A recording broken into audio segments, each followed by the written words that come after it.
people must have had of what was going on when there was clearly so much more. Well, and like with World War II, you know, we'd already had a world war. Like, people knew how fucked that conflict could be. And at the beginning of World War II, Germany attacked Poland. It wasn't until 8 months later that we actually saw, like, major powers smashing into each other. Right. The first 2 weeks of World War I saw all of the major powers coming at each other full bore. Wow. With, like, this full fucking national war machine, you know? Like, yeah. It was fucking hell on earth, dude. Like, yeah, absolutely, right? Yeah. Anyway, I don't mean to get us too bogged down in war history, but like... No, man. Fuck. No, it's super interesting. It's been a trip. Hell yeah. Well, shit, dude. Fucking welcome to Coming Down, everyone. Yeah, dude. Welcome to Hardcore Coming Down. Move over, Dan. We're coming for you, Dan Carlin. Yeah, right. We're going to talk about your podcast until we're doing your podcast, I guess. Yeah. Oh god, the podcast review podcast. Bro, if you listen to this podcast, like, let me give you the blow by blow. Yeah, man. I know that it was more than like what it seemed like, but all the and they probably still do them, but all the like commentary TV shows, like Chris Hardwick had the one like The Talking Dead. So it's like the Walking Dead would air, and then immediately following that was just like a bunch of nerds talking about the episode you just watched. Yep. Like, I don't know, man. I just don't understand like that culture, like reaction videos. Like, I don't give a fuck what this person thinks about this thing. It does exactly zero for me. Like, I have got nothing on any of that. Yeah, it's just it's a very weird thing, and I don't know what it says about like our society where people are like, are they depending on those opinions to form their own opinion? Like, can people just not have their own opinion and just like a thing because they thought it was cool? I think it's comforting to be told what to think, you know? Just like, man, I hated Force Awakens, but then Kevin Smith fucking made a reaction video and he cried, so now I love it. Well, right.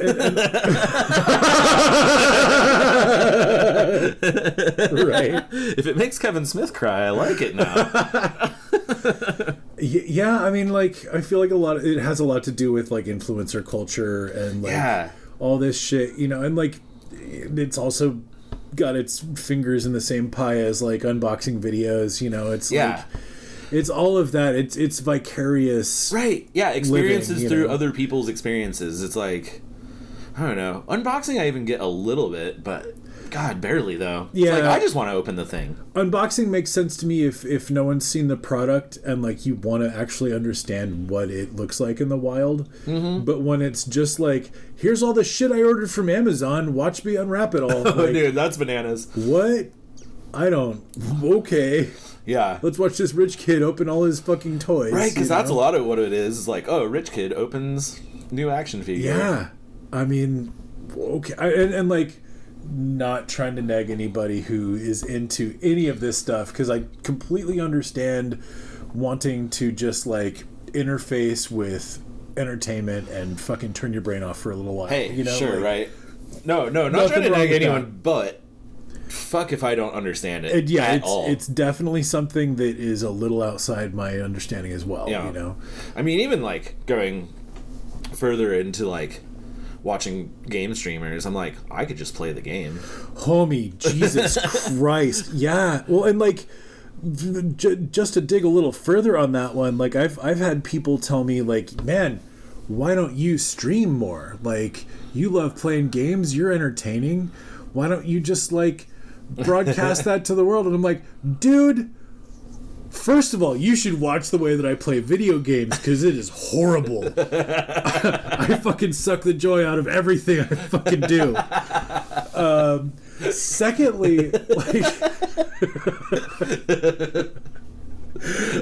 you know, there's a reason that I don't play a lot of multiplayer stuff. It's because like most of my video game stuff is just wanting to fucking crack out for a little while and like just dive into a world, you know? And like, yeah, if I'm breaking that by realizing that I'm on camera and like trying to be entertaining for an audience, it's almost completely eliminating all of the purpose for which I game.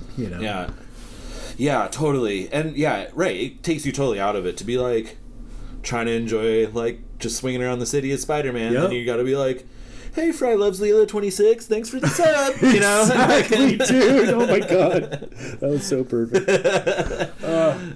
But yeah, and like seriously, no one wants to watch me fucking kill Lara Croft over and over because I'm like, no, I mean, like, I should be able to make this jump, and it looks like there's something up there. It's like, no. Sure enough, like that geometry is inaccessible through gameplay. Yep, I tried to jump on a branch like 6 times the other day in Elden Ring, only to realize you get to that branch in another spot and you cannot make that jump. Oh, welcome to my Elden Ring experience. Yeah, dude. If people watched me play Elden Ring, like you say, suck the joy out of the room, dude. Like, man, fucking if you just want to watch someone rage quit after 45 minutes, like, I'm your guy, dude. Honestly, there's probably an audience for that. Yeah, probably. My shit is like 10 hours later, I've moved through like no part of the game, and I'm just like, is there something down here? Nope, I'm stuck again. Why does anyone watch this channel? Oh, man. Well, kudos to the people who figured it out, though, and are making money out there just, like, being who they are and just, like, doing regular stuff in the world on camera. Oh, absolutely. Because, like, man, if I could figure out how to monetize that, that's a pretty sweet deal. Oh, man, and furthermore, like, there's so much work for so little reward if you're talking about the bulk of streamers. 100%, like, yeah. Sure, like Ninja and fucking PewDiePie and like those guys are all making a lot of money, but most streamers aren't. And even those guys have like, been pretty public about the toll that shit takes on their mental health. Well, yeah, and you run into the problem of just being on camera all the time, and look, man, as cool as you are, you're not that cool, and you're gonna say some shit that is offensive. You're gonna do something that isn't fucking cool, like, I walk through life feeling like I'm a good person, and I strive to be a good person. But if I were on some sort of fucking 24-hour feed, man, like, holy shit, dude, it would not look good. Yeah, I mean, I don't regret any of my choices in Stardew Valley, but like. I feel like people would maybe take issue with some of that. Yeah, man. Me and Haley, we're just doing great. Oh, man. Well, I'll tell you. So, yeah. Speaking of making money, doing something like this. I mean, I guess we have, like, hundreds of hours recorded of us, but, it's true. So hopefully fucking, people think we're cool still. I mean, it's a crapshoot. Yeah. Who knows? There's a few people who think we're cool because they subscribe to our Patreon. We thank them endlessly. Yeah, totally. You guys are the best. You could too. Yeah, head over to patreon.com/comingdownpod. No, seriously, like, thank you everyone who does subscribe. It helps us pay for the hosting, which is cool, and we get sweet merch out to everyone, like t-shirts and stickers and buttons and stuff. So if you want to join, you can do it for just $1 a month, or you can do a little more, but either way, we'll get you some stuff. And I think I won't say too much, but I think I've got an idea for some bonus content that will be coming out, so we'll talk off air. But excellent. The other thing I want to address at the top of this, also hit us up at on Twitter, Coming Down Pod, and Gmail, at Jesus fucking Christ. Hit us up on Gmail, at comingdownpod, gmail.com. You know how email works. I don't. Nope. Clearly. I don't know where to put the at. It's fine. You know how it goes. But yeah, we do love to hear from you. Any feedback is welcome, good or bad. Tell us how we don't understand how email works. Right. But yeah, I do at the top, I want to address something, a little peek behind the curtain, as we like to do. As many of you have probably noticed, there's been all sorts of fucking problems. Like, episodes have not been coming out with regularity or on time, and for a good stretch there, at the end of the episode, it was taking like the last 30 seconds and then like copying that and then playing it again. And so this has led to just tons of extra work on my end. And man, without boring you with the details, basically when you run the compressor filter, it adds that extra 30 seconds, and it's a bug in the audio editing program that I use. And I figured out a way around it. I haven't actually figured out what causes it, but I figured a workaround. I went through and re-edited all those episodes, so the last like 8 or 9 are all how they should be. Hell yeah, dude. Also missed a couple edits here and there that some of you may or may not have noticed, but fixed all of that up. Yep. So everything's sounding good and clean. And but yeah, again, my apologies for having a bunch of production delays, because it's really just come down to like all this technical shit that I haven't known how to deal with and haven't had the time to sit down and work on it. So we're amateurs using free software. Literally. And it does drive me crazy, because 100 episodes in is like when all these fucking things start happening. So it's been driving me a little fucking crazy, but well, that's what you get for not using your fucking ancient dinosaur of a laptop literally forever, I guess. Right. Like... Yeah. No, right? Yeah, I ported everything over to my newer, fancier laptop, and that's when the problem started. So I don't know, maybe I'll go back to this old ass fucking Lenovo. Dude, the fucking ThinkPad. Yeah. Just never fucking done us wrong. Does one thing, edits my podcast. Yeah. Anyway, so yeah. Thank you everyone for sticking with us, and this is going to be a decent one. I've been kind of meaning to tell this story for a while, and I've danced around it before, because obviously we've talked about like high school years, but I haven't told like the actual like shit that happened to me in high school, and kind of like how it all started and ended for me. So I never like, taking it way back, I never really liked school from day one. Weird. I feel like everyone loves it. Some people do, and some people are just sort of like whatever about it. Like some people just do it because they're like, well, it's what I had to do. Like I didn't like it, but whatever. Sure. I fucking hated it. And like I hated the going to, because kids were mean and teachers were mean, and I didn't like authority, and I didn't like homework, and I was just like, not to toot my own horn, but I was kind of just good at everything. I mean, so you're in good company. School was largely never a challenge for me. Like I didn't even get homework until high school, because I could do all of my homework in class during the lecture and still pick up everything I needed from the lecture and get all my homework done. So by the time I got home, like in junior high, I had all my shit done. Occasionally I'd have to do a little bit of reading, or maybe like a worksheet or something, but it was like I just have it done and go play football in the park with my friends. Fuck, I wish we could have done that. Our teachers specifically set our classes up so that it was all discussion and like interactive lecture, so that you were forced to do your homework outside of the period. That's awful. And I feel like some teachers I had did do that, and I would get scolded every now and again for like doing homework in class, but I was just like, whatever, man. Like I get good grades, I pass the tests. Like, and actually that's where in junior high the only class that I didn't do well in was biology, and that tripped me up because there were all these like bigger projects, and so I ended, well, also I was like the worst kid on the football team, and the biology teacher was the coach. Fuck. And so I kind of wonder if he was just like punishing me for being like so shitty at football. Man, but I have no idea. I don't have a better fucking system off the top of my head, but fuck teachers who are fucking coaches first. Like, yeah. That shit fucked me up real good in high school, and I hate it. Yeah, he definitely didn't care about biology. It was, that dude was always thinking about football, like junior high too. Junior high football. Who gives a shit? You can always tell the teachers that are like coaches first, because they fucking suck at their subject, and their classes are terrible. You know?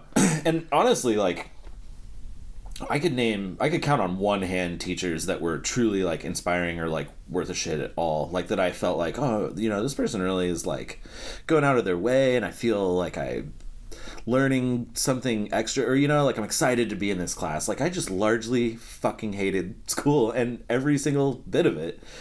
And this is funny too. So between junior high and high school, I had 3 teachers that my mom and my uncles all had. Whoa. Because they all grew up in Fort Collins, and then I went to school in Fort Collins, and my mom had me kind of young, like when she was 20. So some of those teachers hadn't retired yet. So I had my mom's French teacher, which is the only reason I passed that class, because I definitely just didn't pay attention or care at all. But I'd always be like, hey, like, you know my mom? And he'd be like, yeah, how's your mom? And then, like, I swear he passed me because of that. But, I mean, who really cares if he knows also French was anyway, right? Yeah, he also was a terrible teacher. Like, again, he would just put on, like, movies, like American movies with subtitles or, like, dubs, and be like, here's how you're gonna learn. And, like, we just absolutely didn't learn that way at all. No, that's an impossible way to learn anything. But he had checked out, you know, he was older at that point, so. No, Okay. And I had a math teacher in high school. Oh, God, Mr. Richmond, I think, that my mom had.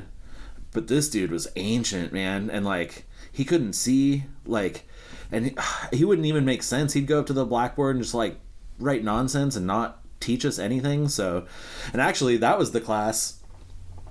So me and Derek from, Derek, who is Pretty Lights. Okay. Yeah, we had that class together, and we would just always sit at the back and just chit chat and whatnot. And then one day we designed a 3-player circular chessboard. Yeah, totally. So that's my, like, claim to fame. That's, like, the famous person I know is Pretty Lights, and that we designed a circular chessboard in high school together. Oh, yeah. Yeah, it was cool. That's rad. Yeah, shout out Derek. You'll never hear this, but you roll. Agreed. Yeah, you've always been a nice guy, and Pretty Lights is super cool. Pretty Lights like, is dope. Shout out to, seriously, actually, shout out to, like, selling out fucking arenas and shit and playing, like, ginormous European festivals. Oh, absolutely. That is so cool. Well, and he's always released his shit for free and tried to bring other people with him, like other artists and musicians as well. Yep, you know? Like absolutely. He's instead of just trying to be a successful musician, he's trying to build a platform for other people to be successful on. If I had known, I would have been better friends with you. Or maybe I would have drug you down and you'd be peddling circular 3-player chessboards. No, man, like, I mean, this electronic music stuff is a flash in the pan. What's really cool is fucking circular chess. Yeah, man, it's gonna take off any minute now. I swear. It's coming back. Chess is coming back, but we gotta update it for the 90s. Oh, man. But, yeah, so when I got into... so junior high was actually, like... I don't know, it was like the worst years of my life, but school-wise it was easy. And so I was looking pretty forward to high school, and it was weird. So the way the zoning was, there's 2 high schools. Well, there's 3 in Fort Collins, but only 2 that I would have qualified for. Fort Collins High School, which was the new... Well, they had built a brand new building for it the year that I would have gone to 10th grade, and then Rocky Mountain High School. And that's the school that my mom went to. And the way they did the zoning thing... me and Joe were like the only kids from our junior high that were zoned in to go to Rocky, and then basically everyone else we knew went to Fort Collins High School. And we could have, like, school of choice or whatever, but we kind of were, like, down to just get away from everyone, because there's probably only, like, I don't even know, dude, maybe 5% of our class that ended up going to Rocky. So we were like... Oh, shit. Yeah, and we were like, we hate everyone at this junior high, and, that's fucked you know, up. all our bullies go here, and then they're just going to be our bullies at Fort Collins High if we go there. So, like, fuck it, man. Like, let's just go to Rocky, dude. It'll be cool. So we did. And, I don't know. It was fine. I don't think we... Well, actually, things would have turned out much differently, as you'll find out. It was fine, though. Rocky seemed cooler. Their mascot was the Lobo, and they had, like, a stuffed fucking wolf, like, in the lobby. I mean, all right. Fort Collins High School, the mascot was the Lambkin. Yes. The what now? A lambkin, like a baby lamb. Yo, a lamb is already a baby sheep. So an even babier lamb. I don't know. Yeah, I don't know what a lambkin is. Actually, you're right. I mean... The veal of veal, you know what I mean? Yeah. And it was so embarrassing that the high school, like, football team and all the sports teams called themselves the Black Sheep. But it's like, but everyone knew. Everyone knew it was the fucking Fort Collins High School Lambkins. So, yeah. Whose fucking idea was this? Jesus. Yeah, nobody knows. They actually let us... So, this was funny, too. So, when I ended elementary school, we went to Werner Elementary, and then we ended up... Because, yeah, we lived, like, on the end of town where there's just tons of new development all the time, and it was blowing up back in the 90s, but... So we went to this junior high called Preston Junior High. That was the first year it ever opened. And then if we had gone to Fort Collins, we would have gone there the first year it ever opened, which is crazy just how that area was developing. No, Ben was doing the same shit. But we did, all the kids that were going to go to Preston all got to vote on a mascot. And colors, actually, if I remember correctly. And so we ended up being the Pumas. And we were purple and black, I think. Or maybe purple and teal or something. Yeah. My school was the Cougars, and we were red and black. Dude, you got to go with the big cat. Yep. You got to go with the big cat, for sure. And, fucking black. Yeah. Red. Yeah. Yeah. Come on now. Purple, red. Yeah. It was awesome. Purple and black. Yeah. Fucking A. Man, fucking Preston Junior High, too. It was so, like... Because, again, this was all the new development. So this is where all the fucking, like, preppy kids went. Like, all the... really affluent people who were buying brand new homes all were living out there and then going to Preston. It was a brand new school, so a lot of like parents were trying to send their kids there, so it was very like weird. But then there was like the neighborhoods that were still there and a trailer park that went there, so it was a real mix. Some very lower class and middle class. I was technically probably like middle, lower class, and then I don't know. Anyway, well, I'm sure it was all gerrymandered according to rich people anyway. That's how the school districts were in my town. It's like, I lived really close to this old ass fucking high school called Bend High, but because we were on the west side of town that had the West Hills with all the fucking rich folks, we went to the brand new high school, which was actually on the east side of town. But Yeah, it's so weird how they do it. But anyway, this is all just like set up for this shit anyway. So we get into 10th grade and it's largely fine. I hate PE, obviously, as the weird... What, you don't like climbing ropes? The weird non-athletic nerds that we were. But I think me and Joe, ended up in the same PE class. And the way this PE class went, it was so fucking awesome. Like, the nerds just completely outnumbered the jocks in this class. I think it was like 15 kids who just did not want to do sports at all. And then like 8 like jocks or something.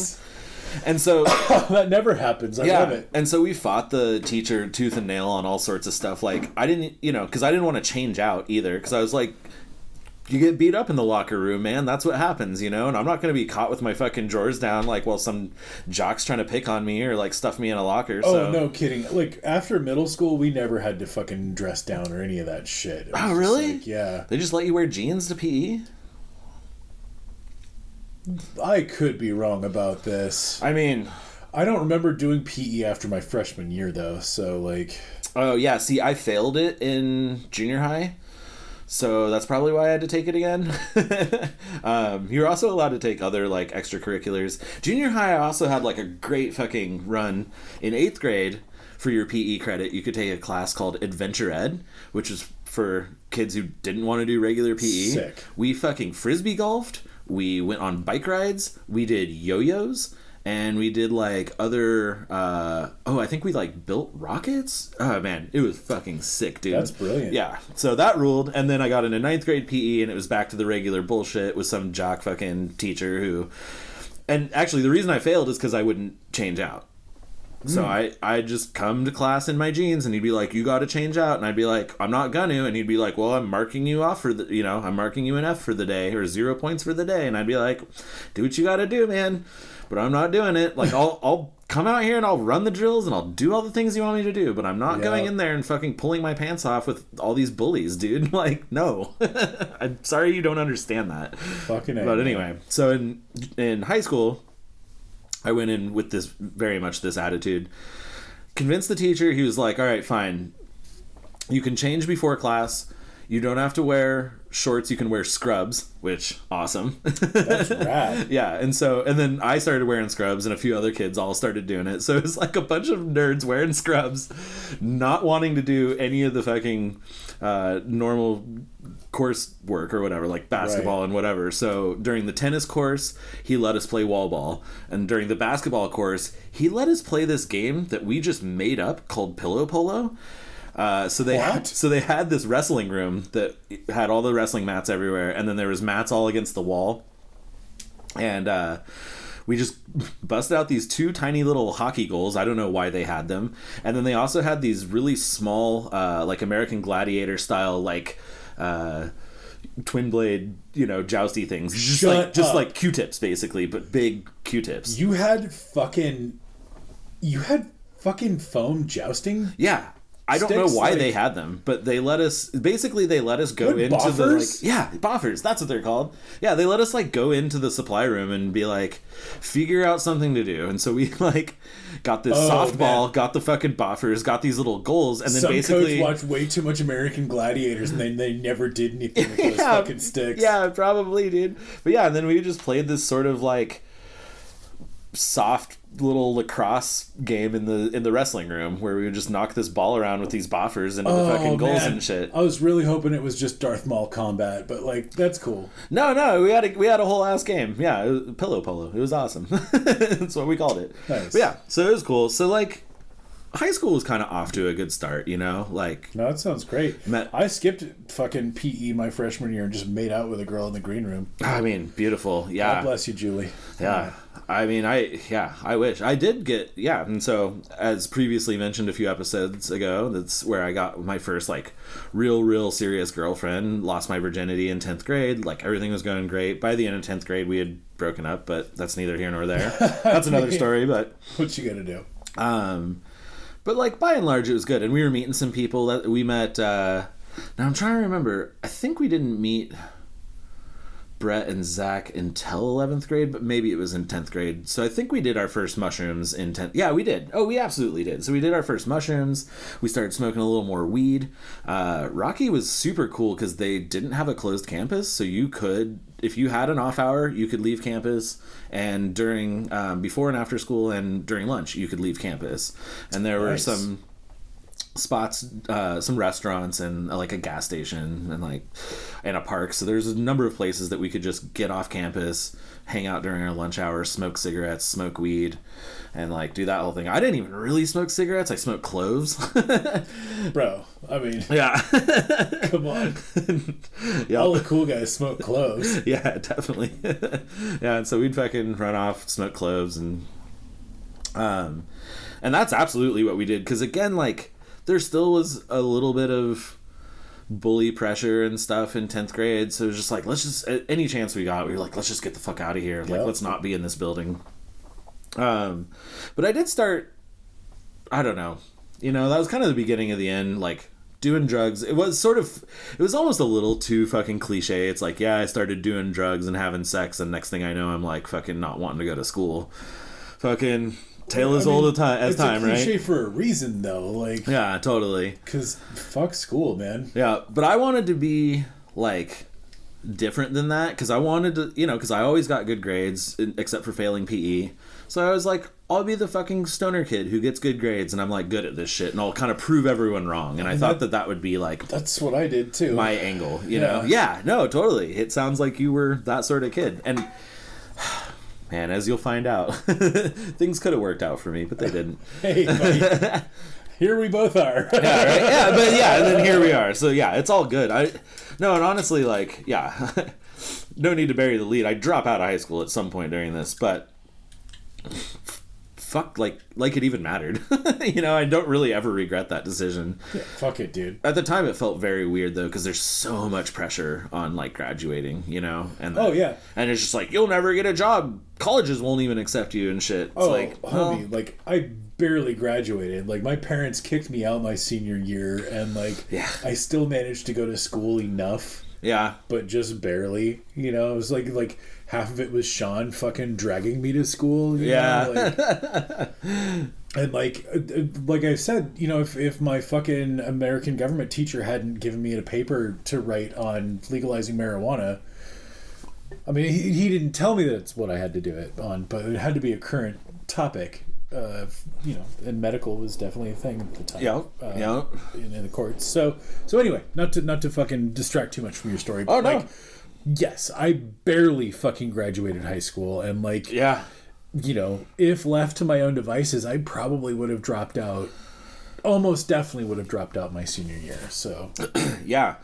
And if you had met a particular individual, which I'll get to in a second, things probably would have gone very different for you too.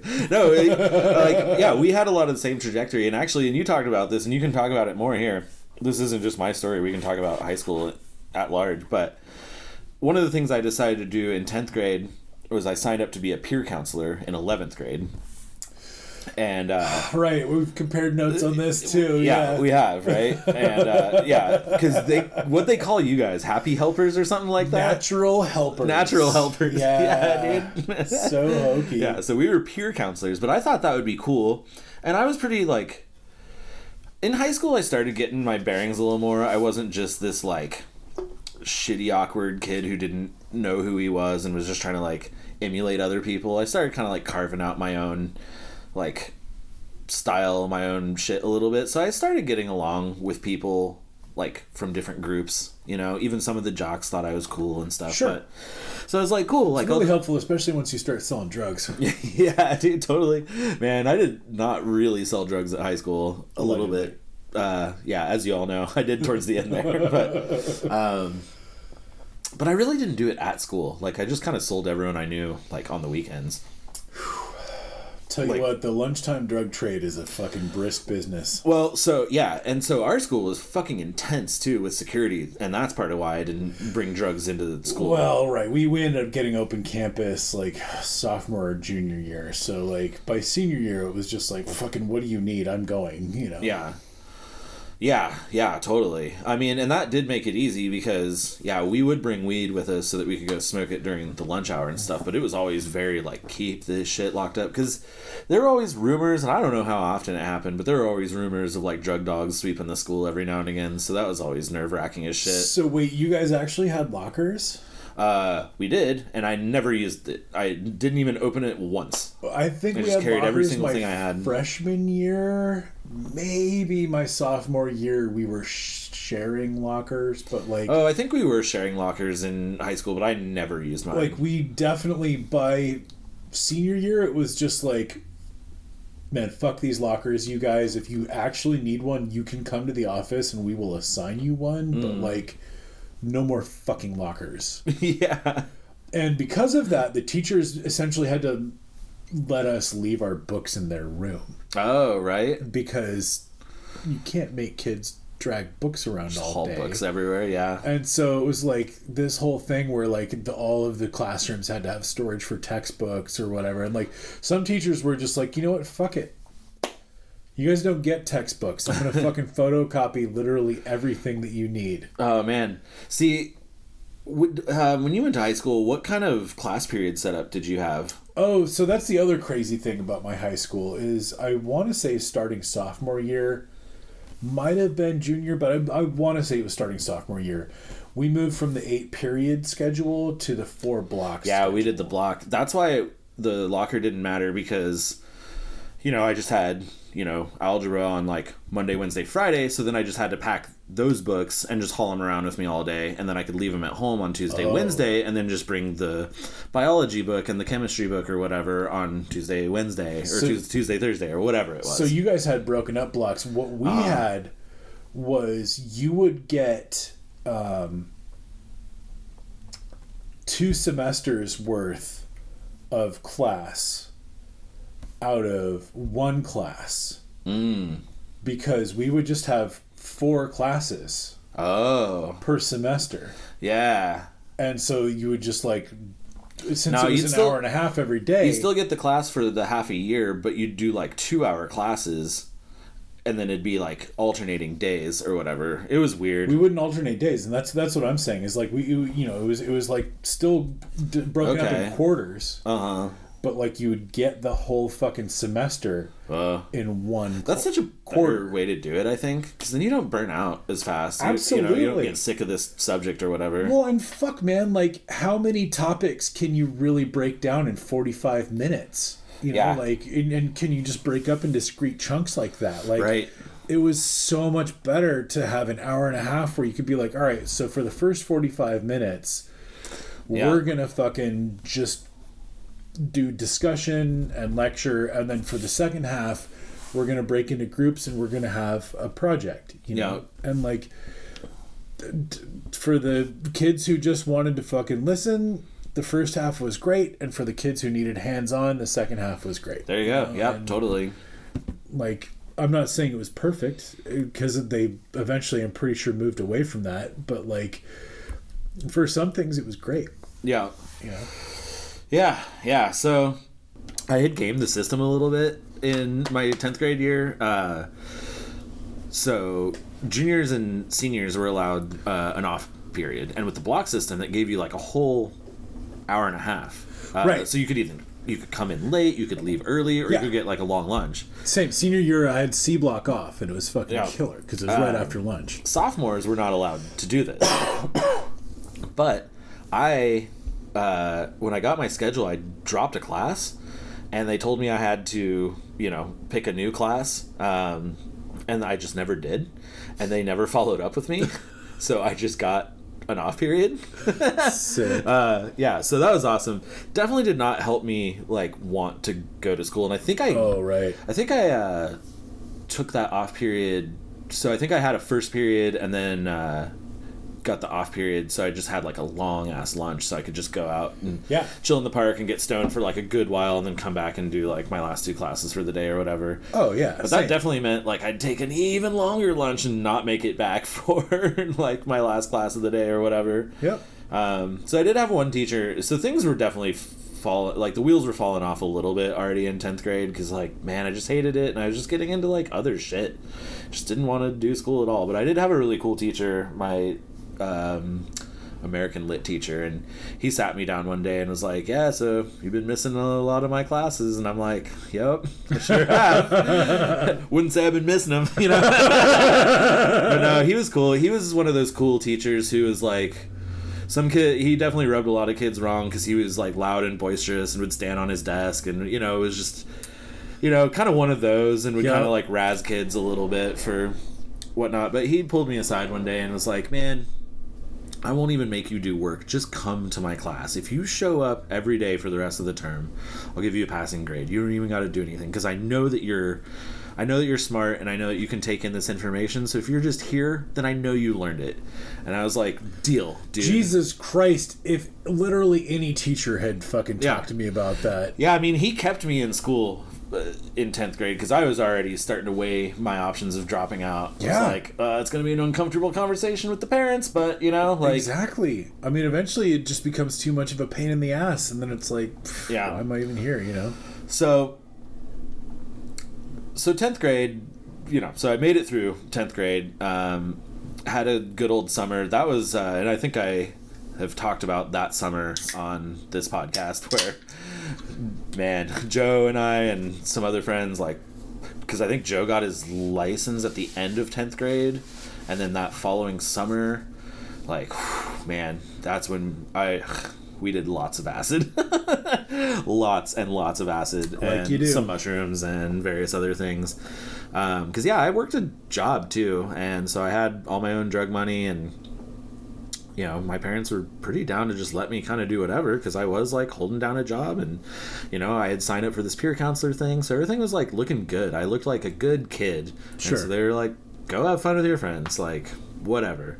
Nice. And so that summer ensued, but man, boy, did we rewire the shit out of ourselves, because like, I'll never forget the day that we walked back into 11th grade, like day one, and Joe and I just like looked at each other, and we were like, this doesn't feel regular anymore, man. Like, we have changed a lot in this last 3 months. Yep. Like, we have seen some shit, and like now we're back here, And this sucks, man. This does not feel like where we should be. You know, because we were, like, too big for our britches at that point, too. We were like, man, we've been out fucking romping around, doing drugs, like, getting fucking wild all summer. Like, now we're just, like, back here, like, under the thumb of authority of school, and just, like, why are we even here, man? We could just carve our own path and shit. But, you know, we decided to stick it out, because that's what you did. Well, the absolutely. Parents wanted you to do that, and you just... That's what, I don't know. Not like we had a fucking plan. Not like we were like, well, we'll start a business or we'll fucking go do this or whatever. We just wanted to, like, not be there. Sure, but, like, the alternative is, like, fucking, what, paying rent to your parents and, like, finding a job? Like, that sounds terrible. Yeah, totally. Yeah. So they're like, all right, well, we'll just keep going to school. And, oh, yeah. And also, as I previously talked about on a previous episode, the end of that summer was when my parents busted me for buying and selling mushrooms. And they and they had like an intervention and shit. And so like going into 11th grade was very fucking weird because I was had already like gotten in some trouble. Oh, I think I was actually already living with my dad at this point when I started 11th grade. That sounds about right. Yeah. I think I'm out living with my dad. Real quick for anyone who doesn't remember or like hasn't listened to that episode, like just the fucking bare bones play-by-play of like how you got busted by your friends. Yeah, the Cliff Notes were towards the end of that summer. We had met this mushroom connection, this guy who lived in Boulder. He would drive up every weekend and would just meet, well, he would only meet Brett in like Old Town Square, and then he was just giving us these screaming deals, and eventually he started fronting us. That's right. Because we had bought so many times off of him, he eventually started coming down and would just drop us with like a quarter pound of mushrooms and be like, I'll see you next week with another quarter pound. You give me the $800 or whatever. And because we were getting like an insane deal. This dude was definitely just like growing tons of them in like a lab he had in his house or whatever. And so that's how I had acquired an ounce of these mushrooms, and I had them all divvied up and weighed out into bags, and I was just selling them to other people I knew, just our friends and stuff. Sure. I wasn't really like big time out there like doing it. Right, but, you're not slanging to strangers. But my mom must have got suspicious by the end of that summer. I mean, God, because we were fucking going nuts, so who wouldn't? and she went and cleaned out my room and like found all my contraband, and then got super fucking worried about it.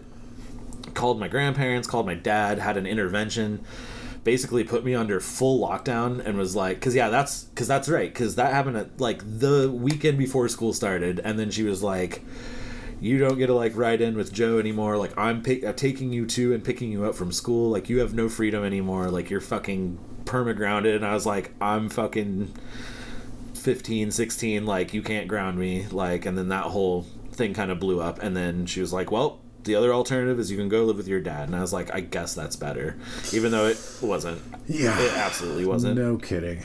And as I told recently, like, yeah, me and my dad obviously did not get along super well, and that era of living with him really fucking drove that home, because man, you can only fucking hear Bible quotes so many times in relation to like what you're doing in your life before you're just fucking done. Yeah, no kidding. So I did manage to he did sort of give me freedom, though. He was like, all right, man, like as long as you promise to be cool, like, and just get through school, like I'll grant you all your freedom back. Like you can go out on the weekend with your friends, just, be fucking cool. And I was like, fine, I will.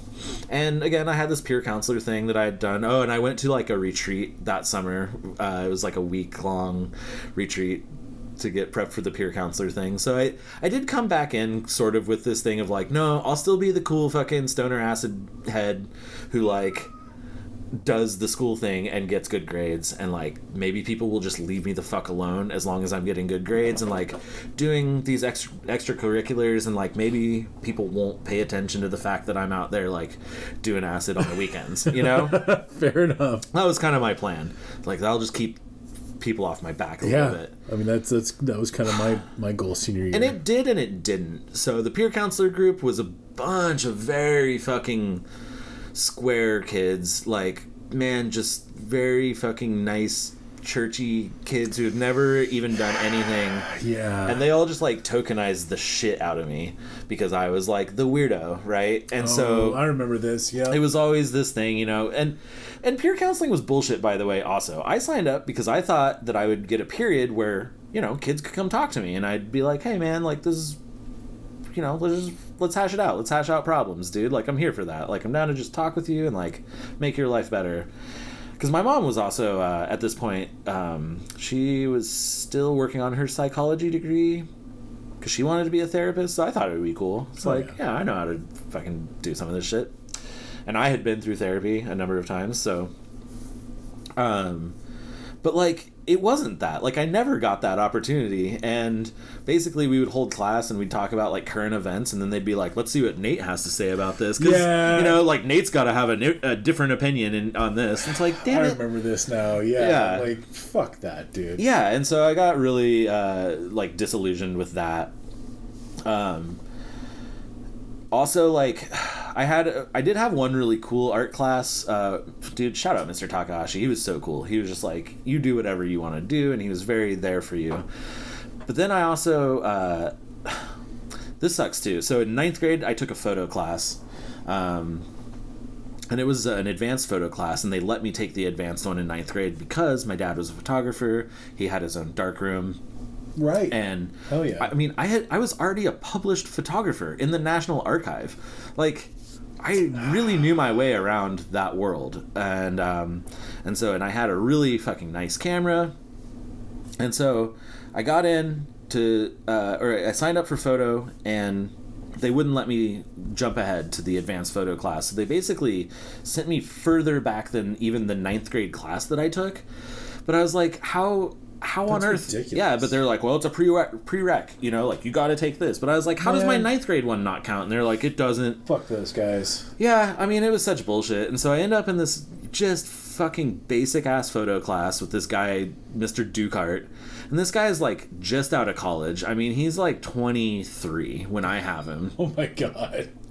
And he's just like one of these hotshot teachers who's just like, tries to like, he like makes fun of the kids in class, you know, and then like points and winks at the other kids just to like gain favor. He would like flirt with the hot girls and stuff, and it was just like, what? Yeah, I mean, he was just super crummy, dude, and I just hated his whole fucking demeanor. I was like, dude, like, you're not in high school anymore. Like, you don't need popularity points. Like, what are you trying to do here, man?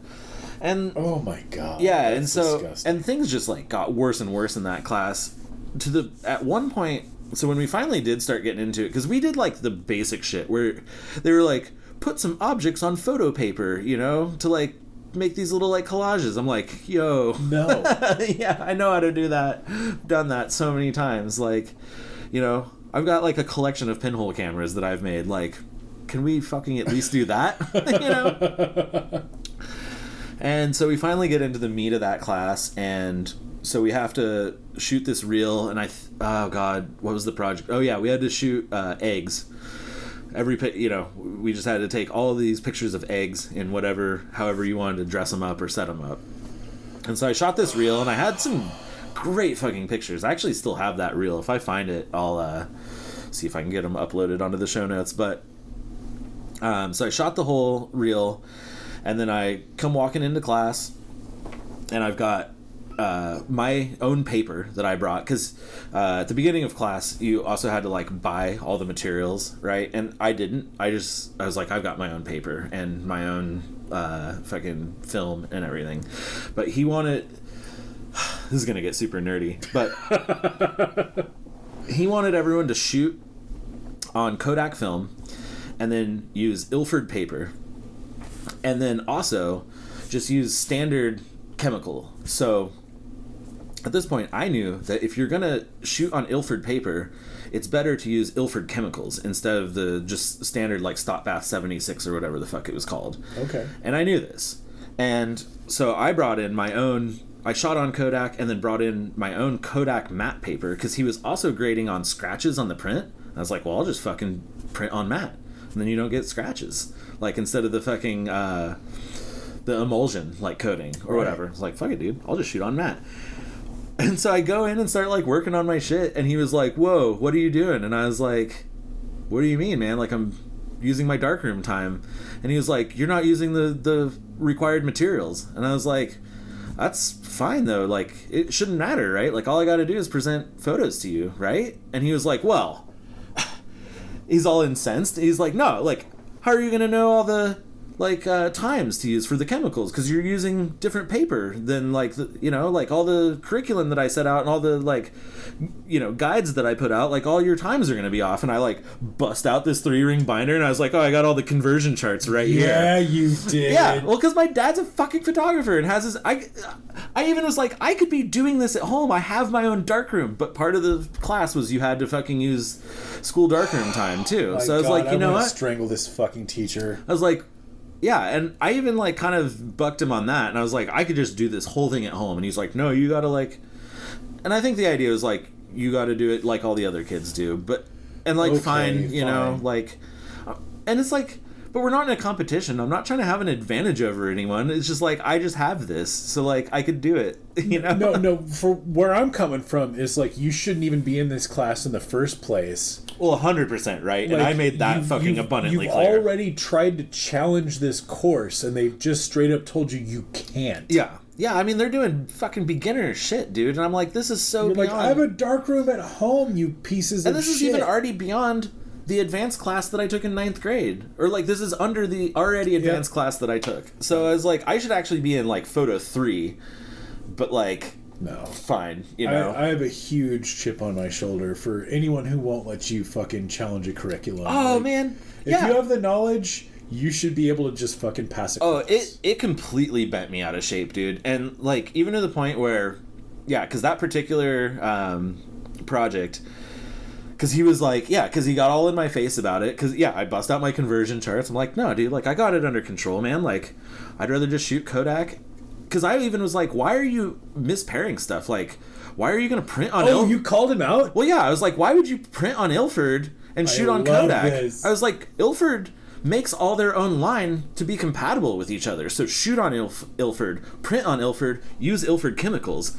Ilford's a great company, but, like, they make it to be all fucking streamlined together.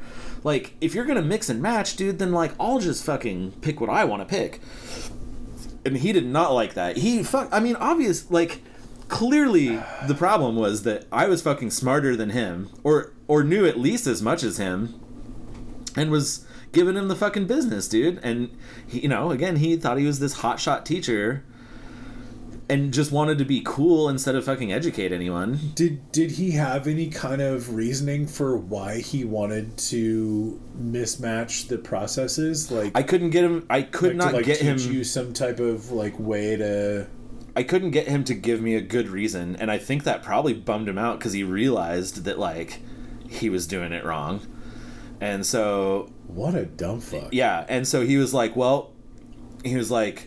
you're just gonna have to reshoot the assignment. And I was like, nope, I'm not gonna do that. I have a whole reel of good pictures. I've got my own paper. Like, I'm ready to go in and use my darkroom time, but I'm not gonna fucking redo the assignment. And he was like, well, then I guess you'll just get an F on it. I was like, I guess I will. And I just went and threw my bag on the table and opened a book and sat there. And then he fucking came up to me at the end of that class and was like, all right, like, I'll let you do it. And I was like, cool, so you wasted my whole class period? Thanks. So now I'm like behind on this project. And like, man, what a gigantic piece of shit. Yeah, it was just this shit a lot in my 11th grade year. And dude, I mean, again, I had shout out Mr. Takahashi. He was my only cool teacher. He was my art teacher. Every other fucking teacher I had that year was fucking awful, dude. No, I get it. I get it. Like, I don't want to call this one teacher out, but it was like my favorite subject in fucking school. I was in the advanced class. We did literal nothing the entire year. Well, fuck it, it was drama. Mm-hmm. She fucking just gave us monologues every fucking term so that she had something that she could grade us on. And then finally at the end of the year, she realized she'd fucked off the entire year, gave us a 1-act play that we had to fucking do the whole thing. Oh, jeez. Sets, costumes. What? Fucking all of it in the last fucking... For, like, the final project? The last chunk of the last fucking semester of the year. But, like, you hadn't worked up to that at all? No, and so we had finals for all of our other classes, and she's Man. like, no, you need to have a fucking final project, because this is advanced fucking theater, and, like, we have to have something to show for the year. And so, like, everyone else just went into fucking high functioning mode, and I was like, man, fuck you. Yeah. Right? I would... You know what? Like... We did literal nothing this whole year. Why would I want to fucking take your class next year? If you're just going to fuck me all year and then fuck me even harder at the end. Yeah. And so, like, she actually apologized to me at the end and, like, came up to me and was just like, look, I know this is shitty, but I don't know what else to do at this point. Like, give us all A's and admit like, you fucked up. Right? Like, I want you to be in my fucking class next year. Like, oh, my God. You're good at this. Like, this, you obviously have a passion for this. Like, wow. I want you in my class. Like, why aren't you doing the project? And I'm like, because I have other fucking classes, you fucking nut bar. Yeah, dude. What the fuck? And I'm like, I want to be in your class next year too, but I don't have fucking the time or the bandwidth to fucking finish this project. I'll show you what I've got. Fuck. Like, can you grade me on what I've got? And she's like, I can't pass this. And I'm like, cool. Well, then great. Guess you're gonna have fun without me next year. And yeah. like, you know, I talked to everybody who took her class next year, and it was the same shit. Yeah. You know? Yeah. She got a brand new fucking auditorium with like an actual theater and had a fucking nervous breakdown. And wow. Just, oh shit. You know. Just completely fucking out of her element. Yeah, we were putting on fucking killer shit on the fucking cafeteria stage. Yeah. In like the shittiest fucking setup you've ever seen, and then she gets some world class stuff and just can't handle it. Wow. And we had so much talent. Like, it's like all you even need to do is just be a fucking director. It's like the kids will figure it out, you know? I mean, we would have just read the manuals and fucking learned, like, taught her how to do everything, but she was like, nah. Ah, man. And I mean, like, don't get me wrong, like, she had a lot of her own fucking personal demons that she was battling, yada yada, sure. But like, fuck you, man. Like, I'm a kid, you're my teacher, figure it out. No, totally, right? No, and I had like, God, yeah, I had such a mix of just like ancient teachers who had just completely checked out and didn't know what the fuck to do at all. Like my physics teacher, this dude would basically, like, he would go up to the fucking chalkboard, write excerpts from the textbook, and leave words blank, like keywords. And, my God. Yeah, little like fill in the blanks. And then these would be our worksheets that we, like, kind of our daily work that we had to do outside of like the projects, you know. And the projects were always fun, you know, like sure, build, you know, paper airplanes. But and, the like, goal stuff is like to that. literally memorize the text. Yeah, but here's the thing. The text never matched. Like, it would start out the same, and then it would, like, the textbook would start not matching what he had written on the blackboard, and so then we wouldn't be able to fill in the blanks, even though this is already, like, dumb fucking learning. And so this guy sucked so bad at his job that he couldn't even fake it well enough to do Mad Libs? Literally, yeah. Yeah, literally. He was, like, giving us Mad Libs, but then they wouldn't match. And so then everyone in the class would just be, like, Travolta gif looking around like, does anyone else know what's going on here? This is why I failed fucking algebra my sophomore year, is because my high school fucking football coach teacher yeah, would literally get every single problem wrong while he was working it out on the overhead. No. No. I would just start falling asleep with my eyes open because I was so bored, you know? Also, you don't want to, like, learn it wrong. You're like, how about I'll just get it right later? Yeah. Well, and my current roommate was the guy who sat behind me in that class. And, oh, my God. Even though he never did the homework and the guy behind him just filled in the answers because you would correct the paper for the person in front of you, he said that he didn't know me well enough, so he gave me all zeros. And I failed that class. Yeah. Okay. Thanks, Isaac. Wow. Yeah. But, you know, we're still friends. Yeah, totally. Oh, man. Yeah. Honestly, if I hadn't failed that class, I never would have taken Technical Math 3 and wouldn't have hung out with fucking Danny and Laura and all the other fucking rad kids in that class. Hell yeah. We got up to no good with, so... You know. Man, yeah. And I mean, this was other things too. Like, I played music all through junior high. Like, I did band, and I did pep band as well, and jazz band. So I was getting like pretty decent. Well, I was getting okay at drum kit, and kind of knew my way around the other instruments like timpanis and bells and stuff.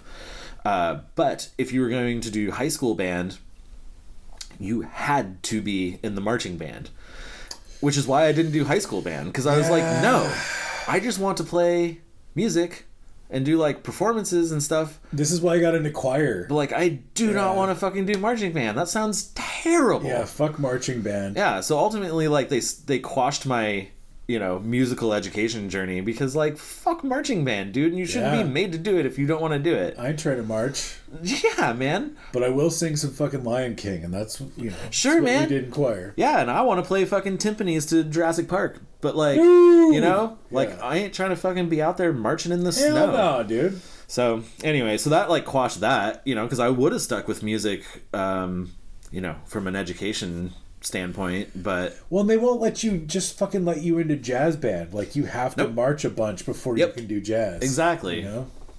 It's fucking stupid. It was super stupid, yeah. And I even just wanted to do like orchestral stuff or big band stuff. Like, I was happy to do that. I don't have to play jazz or whatever. Like, sorry, kid. Yeah, you're gonna have to march first. You're gonna have to fucking put on a dumb outfit and do snare rhythms. But yeah. So anyway.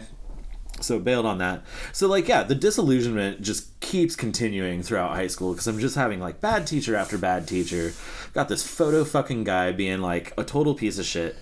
I ended up taking this class in 11th grade called Critical Skills. Now, just spitball and imagine what you think an 11th grade class called Critical Skills. Like, what might they teach you? So, I mean, like, I could go wildly off in multiple different directions here, but like... So, one thing that they could be teaching you is survival. Another thing they could be teaching you is, like, personal finance, home ec. Yeah. Like, that kind of stuff. What was the name of the class again? Critical Skills. Critical Skills. Like, could also just be teaching you vocational stuff. Absolutely, right? Yeah, totally. Driver's ed even maybe falls into that. That would be a good one. Yeah. No, driver's ed was long out of schools at this point. Yeah, fucking, that's a whole other soapbox that I'll save. But, same. Man, Jesus. Seriously, fucking, what a tragedy getting rid of that. But my critical skills class didn't teach us any of that. Nothing that I would consider a critical skill. None of the things that I've just touched on were a part of this class. No. I'll tell you what we did learn how to do. Fill out McDonald's applications. I'm about to flip this table over. And do mock interviews for McDonald's. And it was always McDonald's branded. It was fucking insane, dude. Okay, I'm actually going to flip this table. Yeah, you should. Then they also brought in, Ronald McDonald and the Hamburger, dude, because that's the only thing that can fucking salvage this whole fucking shit. No, I mean, it was crazy. It felt like a Greendale skit of just like, welcome. No, that's exactly what this is. Welcome to McDonald's 101. Here's our corporate-sponsored aptitude skills test that will tell you if you're good enough to be a good enough to be a fucking McDonald's worker, or if you're stuck being a garbage man. No, we literally spent 2 weeks learning how to fill out applications, technically write resumes, but it didn't matter because they did remind us that resumes don't matter for McDonald's. And then we would pair off in groups and do mock interviews. So you're taking kids who've never had an interview in their life, pretending to be an interviewer, to another kid who's never interviewed for a job in their life. And they're both realizing at this moment that they're just setting you up to work at McDonald's. Now, how much money did your school district get from McDonald's for this? Dude, gonna get to this in a second. Yeah, I don't know. But the applications they handed out to us had McDonald's branding on them. They did not bring Ronald or the Hamburglar or even Grimace. Because Grimace would have been like a close second there. Yeah. Like, so that was the first 2 weeks of the class. Then we had a couple guest speakers, one of which was, and we've talked about this before, but it was this guy from this place called, Turning Point? No, that's that new shitty one. That's that new Young Republican thing. But it was called Turning Stone? Greystone? Cornerstone. That's what it was. And it was one of these after school, like, get you off drugs programs. Oh, God damn it. And it was like hella Christian too, right? Hella Christian, but they don't tell you that for the first month or whatever, right? It's only like once you're there. I actually knew this girl, fucking shout out Chelsea. You're awesome. I think you turned out okay. But she did a bunch of drugs with us. But she was pretty young when she was doing it. And her parents when she got busted, her parents they like sent her to this to another school and to this like Cornerstone thing. Yikes. And she basically, what those programs do is they remove drugs. They isolate you from all your previous friends, first of all, and then they instead replace the drugs that you're doing with coffee and cigarettes. And they actually, because I talked to her. So it's just Alcoholics Anonymous or Narcotics Anonymous it for is kids? For kids, yeah. And I talked to her years later because she finally got out of it and we like reconnected.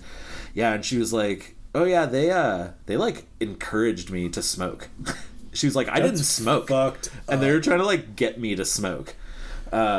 Super fucked up. And so that's what's always fucked with me about Alcoholics Anonymous is like, sure, like, yeah, you get them maybe to give up alcohol, but like you're just hooking them on nicotine and fucking caffeine. Yep. And meetings. Yep. Totally. Yeah, it was super fucked up. And so for some weird reason, 2 weeks of McDonald's.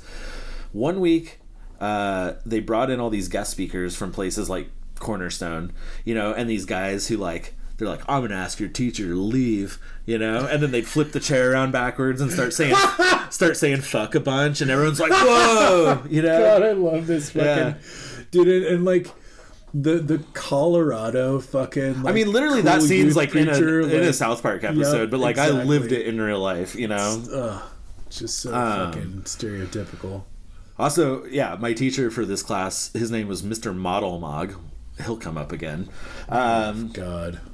And then for the rest of the class, it was they called it ASVAB testing, and what it was they called it job placement, basically, and that's what we were trying to do, is like learn what our vocation in life should be, and we just did these long rigorous tests, computer tests, all these like spatial awareness tests, like playing with blocks, fucking just like, I mean, we must have done this testing for like 4, 5, 6 weeks, dude. It was so long. Jesus Christ, all that we did was take a number 2 pencil and fucking fill out a bunch of bubbles on a shitty fucking card, and then it told you that you were good enough to be a janitor, Right. So this is the crazy thing, because that's what we all thought we were doing. And then on the last week, basically they took all of these results, and then they gave us these worksheets that had all of our... Dude, this is so bizarre, too. 5 or 6 weeks, and it was all a McDonald's aptitude test? It wasn't McDonald's. It was military. Oh, fuck. But we did not know this until literally, like, the last day. And so they basically had taken all of these results, because some of it was fill-in bubble tests, it was personality tests, it was all of these things, right? All these aptitude tests. They took all of those results, they printed them out on these weird worksheets. Dude, again, like, this is my memory of it. Like, man, friends who went to high school with me, like, write in and tell me how this exactly worked. But what I remember doing was, you got all these worksheets, and you took this highlighter, and you had to, like, go down the line, and basically it had already kind of printed out, or I'm trying to remember exactly how they did it, because it was like a hidden ink thing, but he would like go down and it would highlight these stars under all these sections, and then you would tally up these stars and then put those back into the machine, and then it would finally print out the thing that you were supposed to do. Except the fucked up thing, it would give you like one or two, you know, job placement things. Artist, janitor. Literally, and that was literally mine. It was like, sounds like you'd be a pretty good artist. Also, you'd be pretty good at, like, it didn't say janitor, but it was basically like, basically janitor. But then it would list 8 other military jobs that you'd be great at. Damn it. So it's like, hey, you could be an artist, but also you could be a rocket technician. You could be like a fucking airspace like specialist or whatever. Like, it was all these fucking army jobs, and then all these army guys. Then they brought in all these army guys to like talk to us about our test results and be like, hey, so this artist thing might not pan out for you, but look at all these options for the military. And I was like, what the fuck? They just military tested us for like 5-6 weeks? Like, this is insane, right? And then the last week of the class was college applications. So they did teach us how to do college applications. Oh my God. And then we went to one of those college fairs, right? Where they had reps from colleges. Except our college fair was a dude from the Army, a dude from the Air Force, a dude from the Navy, a dude from the Marines, a dude from the Coast Guard, a dude from fucking the reserves, and then like a dude from the local college. Holy fucking shit. Yeah, dude. So to recap, the first part of this essential skills course, critical skills course is, what do you think about McDonald's? Well, basically telling you, like, you're gonna work at McDonald's at some point. If not now, soon. Like you're gonna need to practice interviewing at McDonald's because like that's gonna be your future. And then the middle of it is a bunch of intensive fucking skills testing to figure out what kind of bomb sniffer you're gonna be or whatever. Well, don't forget the week where they're basically showing your future post McDonald's after you got hooked on crack from working at McDonald's, and now you get to like be some different kind of peer counselor that comes into high schools with a rat tail and spins a chair around backwards. My bad. How could I have forgotten the Matt Foley section? Yeah, exactly. Fucking hell. Yeah. And then they reveal to you, when all of that doesn't work out, the Army's always here for you. Right. And then the really rad thing about all of that is like, yeah, like we tricked you all into doing these Army tests, but it's cool.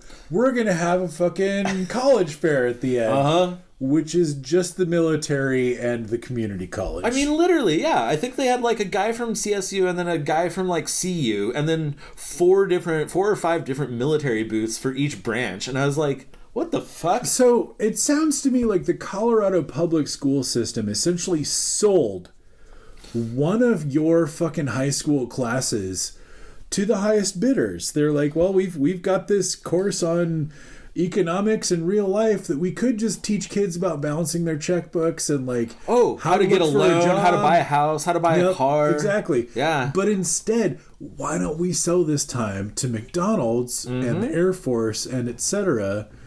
And I mean, we're good, right? 100%, dude. And so the disillusionment continues. You know, like I'm just completely getting fed up with school at this point because I'm like, are you kidding me right now? Like this is what you call critical skills? Like I've spent the last 8 weeks of my life in this class. Like this is a graded class, by the way. Like what the fuck, man? Horseshit.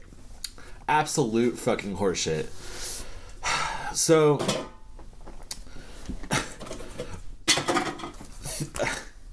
in the midst of all this, there's probably a couple other things. Yeah, we had a world geography class too, where, dude, I don't know. I either feel really bad for this teacher or the other kids were right. I actually don't know.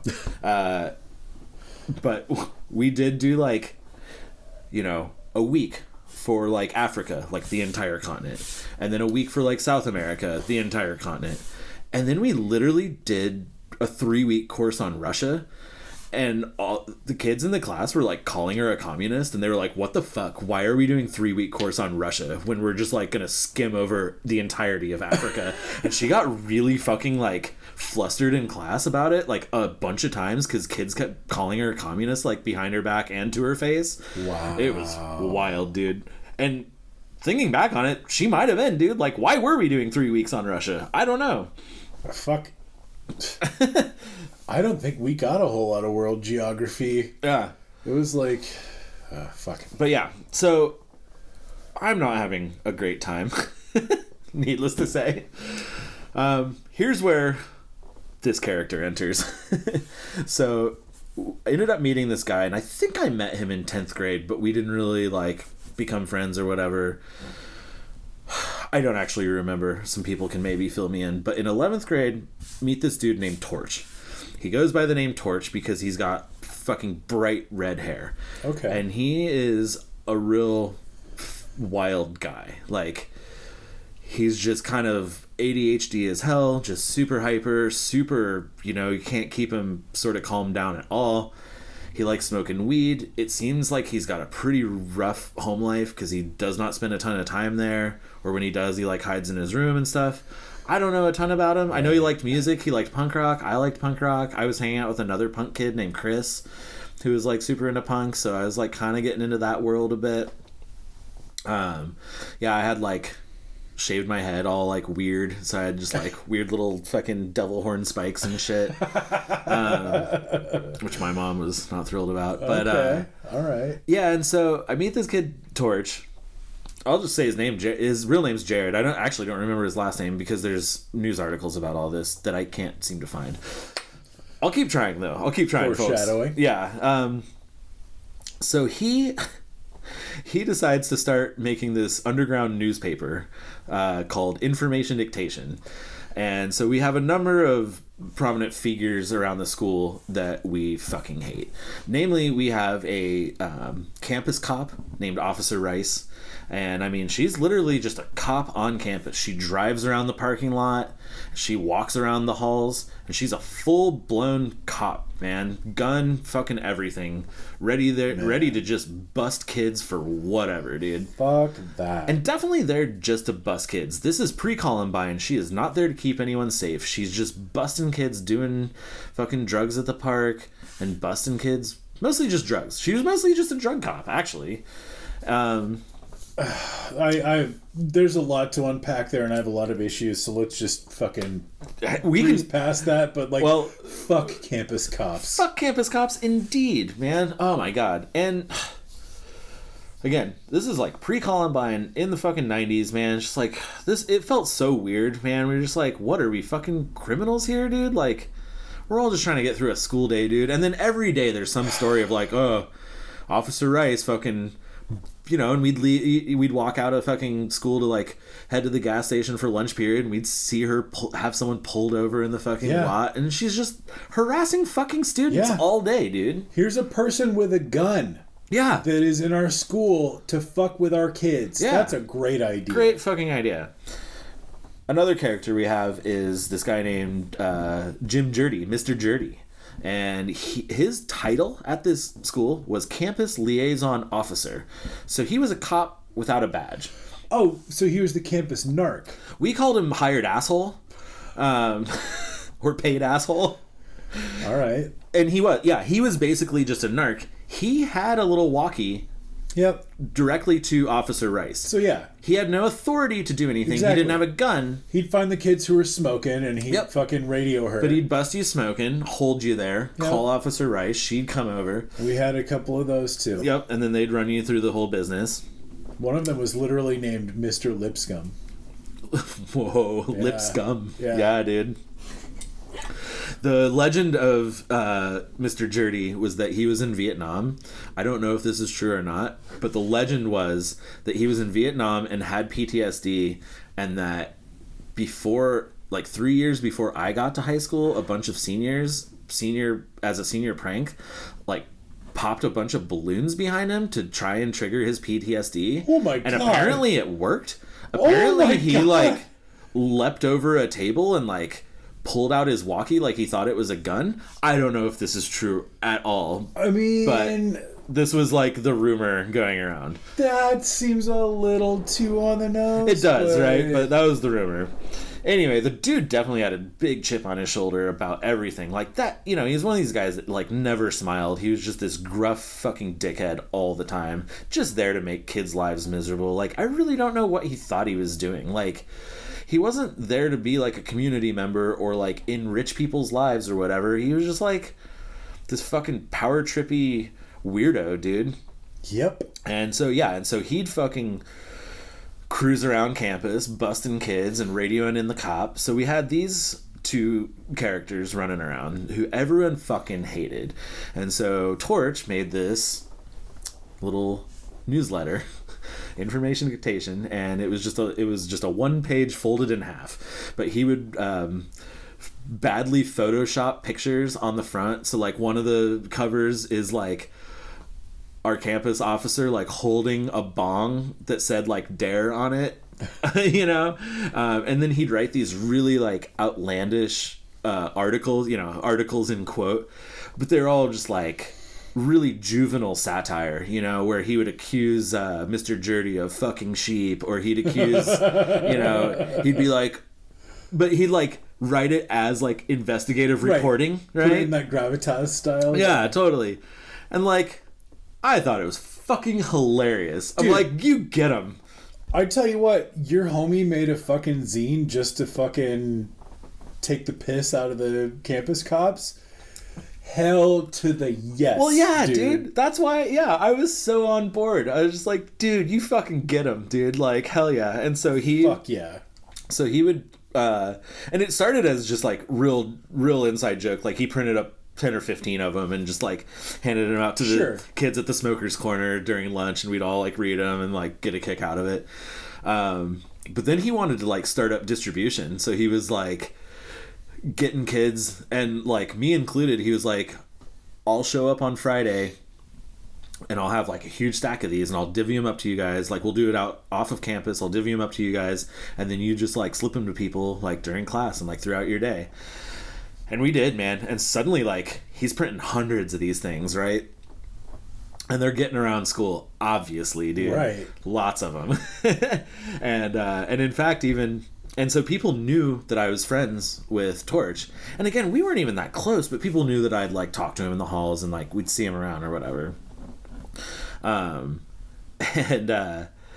so, yeah, in my peer counseling class, like, that became a topic of conversation. Oh, like, shit. Oh, did everyone see the newest information dictation? Nate, what's your opinion on that? Because I know you know Torch.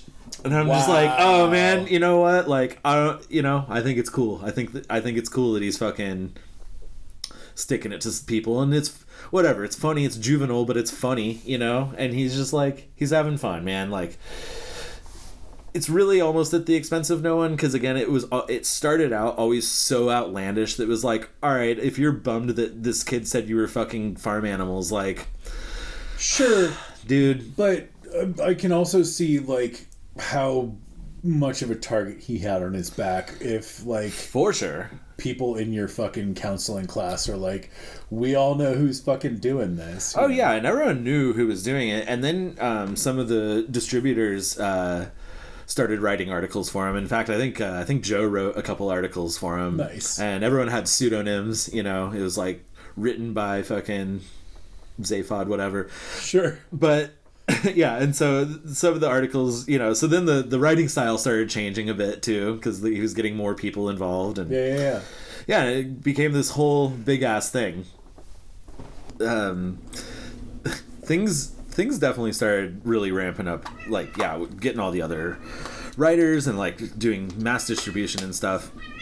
And yeah, teachers did start getting kind of pissed off about it. And of course, I'm surprised it went on as long as it did. Yeah, totally. And I don't remember the exact timeline. I can't remember when he finally got kicked out of school, but they kicked his ass out of school because of all of this. Was there any measures in between, like, Did they catch him and be like, either stop this or we're kicking you out? Or was it just like... I mean, I have to imagine yes. Bye. I have to imagine yes. But things escalated, like, pretty fast. And this is why, like, I don't remember the exact timeline, because it went very fast. But shit got really wild at a certain point, because he started, like, digging around a little more. And started, dude, this fucking cat. No, give her some nip. She's just excited. She's like, yeah, the story is fucking picking up speed now. So, yeah, so he put out this one issue where he basically did do some investigative reporting, and he had started digging around on some things. Okay. So something that was interesting is our principal at this school was named Dr. Dixon. She never made appearances. Like, she was not the face of this school at all. Like, assemblies, she would never fucking speak. Fucking nothing, right? And everyone kind of joked about it, of like, oh yeah, we got the Dr. Dixon, our principal, but like nobody knows her, nobody ever talks to her. I mean, that's weird, right? It is really weird. Yeah. And so he was like, that's weird, right? So he went and fucking dug up her past. And she had no education background. She had a doctorate in business. Fuck you, dude. Yeah. And no wonder. Yeah. And so that was real. And so he put out an article about that, of just like, why is our principal fucking have no education background? Like, why is she even the principal? Shit. Like, she's never been a teacher. She's never done anything for schools or anything. I'm putting this whole shitty picture together right now. Right, yeah, it's all starting to come together. Like, and it's starting to come together for a lot of people, dude. Fuck your school board so hard. Yep. And so while Dr. Dixon was principal, because she was principal a few years before we got to school, and a few years before that, they redid our commons area. So they basically they brought in all these rocks, these red rocks, because, you know, red rocks is like a big thing in Colorado. Yep. And so they just hauled in all these big fucking giant boulders and then built stuff around it, like little stairs and railways and stuff. So our common areas just had all these stones, these giant red boulders, and they were super proud about it, like the red rocks in the commons area. Okay. So he managed to find out that she had put in a request to the school board for some $20,000 or $50,000 or something to get these rocks. But then he found another piece of information that said that those rocks were donated to the school.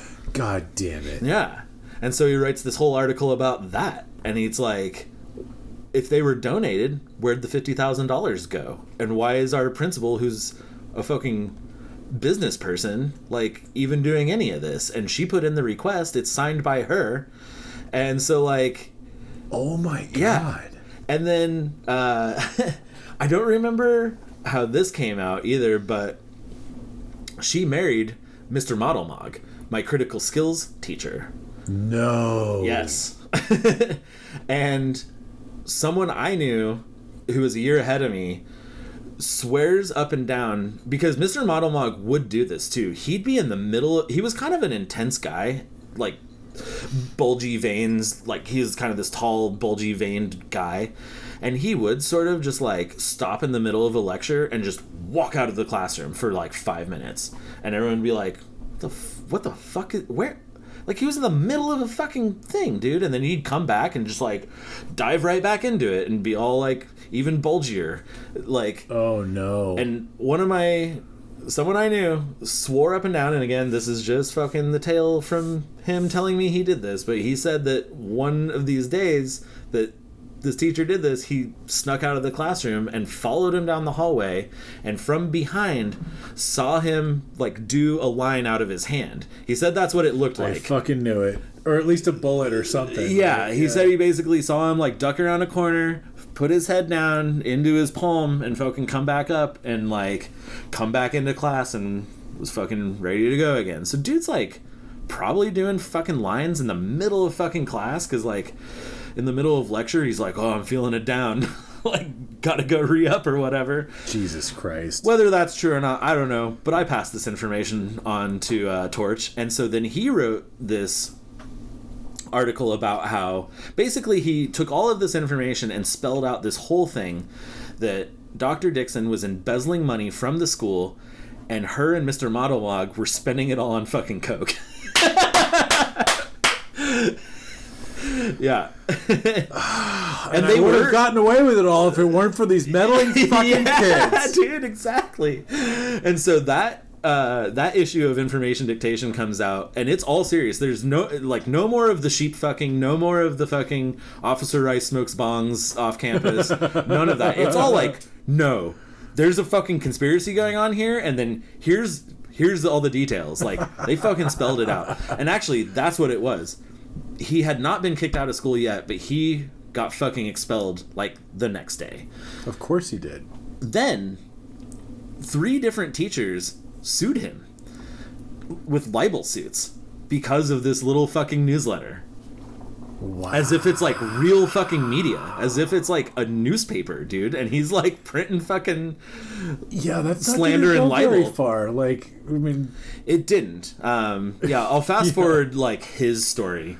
So he gets expelled from school and continues to print the newsletter. And good on him. Because he can just meet us all outside of the fucking campus and then hand it off to us, and then we just go back in and distribute it for him. Wow. I mean, like, if it were me, I would have been like, fucking, I don't even care now. Like, well, and he went full off the rails then and did start writing, kind of went back to the other side and started writing untrue stuff that was just full-blown conspiracies and accusing people of all sorts of shit, right? Well, and honestly, that's actually a good way to go, because then you can always just be like, what, this was all bullshit the whole time. It was all satire the whole time, yeah. Why did you kick me out of school unless some of it's true? You know, like, yeah. Exactly. So, last I ever heard from Torch, he moved because he couldn't re-enroll anywhere in Colorado. Like, none of the school districts would let him. Wow. Because this shit like went big. He actually ended up appealing his case up to, I think, the Colorado Supreme Court, where they threw it out for all the libel and slander charges. And he had to move out of state to finish high school. Poor guy. Yeah, Jesus. Oh yeah, totally, right? Man.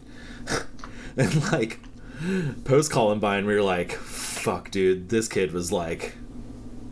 He was just that type of kid too, you know. He was the real deal. I bet that kid went home and like listened to fucking like the gnarliest metal and punk and wrote his little newsletter and dude, huffed fucking rubber cement and shit, dude. Like fucking my people. Yeah, totally, man. Yeah, but yeah, you know, he's one trench coat and a gun away from fucking Columbine. Oh, so. I didn't realize that's where you were going with it. Yeah, like, just because he was such a fucking off the beaten path kid, dude, and he had a lot of angst and anger and just, you know, found weird ways to take it out. And this little newsletter was one of them. So, so he continues printing these things. I continue distributing them along with a bunch of us. And I mean, he's going nuts. He's printing like 500 of these things, and we're just like going into the fucking commons area in the lunchroom and just like putting them on every table, dude. We're just like, there's no way people get through a school day without seeing these. They're like littering the fucking hallways. Oh yeah. And so then the fucking hammer comes down that these are now contraband, and if you are caught with one at school, you're gonna be in trouble, and they're gonna send you home and fucking this, that, and the other, right? Fucking the 90s, dude. Yeah, man. So draconian. Yeah. So, and then he did end up getting. He ended up stopping printing them because he was just getting so caught up in the legal battle and stuff, and I think he realized, like, I better stop. Otherwise, this is just going to make my life harder. And then, Makes sense. I think he had a little bit of a troubled home life, but I do know his parents helped him, moved him out of state to, like, I don't know if he went and lived with an aunt and uncle or whatever, but, like, so he could go finish high school and whatnot. I did hear from him. He hit me up on, like, Facebook, like, 12, 13 years ago. I was just like, hey, man, remember me? I was like, fucking do I, buddy? Like, how you been, man? No, actually, this was even MySpace. days. This would have been like 2004 or something, and he hit me up, and I was like, holy shit, man, like, fucking good on you, man. How you been? And it seemed like he was doing all right and everything, but yeah, we never really like kept in touch. So,